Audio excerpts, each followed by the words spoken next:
Kaja Kallas, the big foreign policy chief of the European Union, who has somehow the lowest education ever filling up that position, who barely speaks English other than her own mother tongue, while every other diplomat and worker in the European Union usually speaks 3-4 main languages of the EU.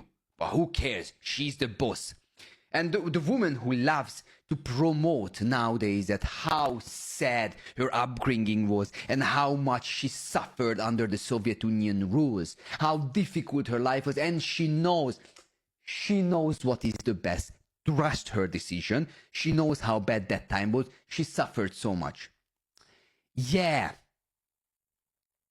That poor Baltic woman, her father, Siim Kallas, was a senior member of the Communist Party of the Soviet Union from 1972 to 1990. He was a director of the Estonian branch of the Soviet Sbernank, the central financial institution of the Soviet system. At the age of 31, by the way. A very successful man, right?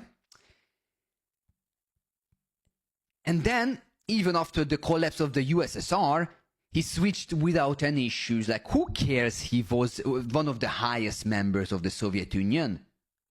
He right away became president of the Estonian State Bank, a founding member of the Reform Party, a finance minister, a prime minister, and even a European commissioner. An ex-communist leader. But poor Kaja Kallas, that poor child suffered so much during her upbringing. Because imagine the shame. Imagine the pain. When she could barely afford to go to school in the newest fucking Rolls Royce that daddy bought her.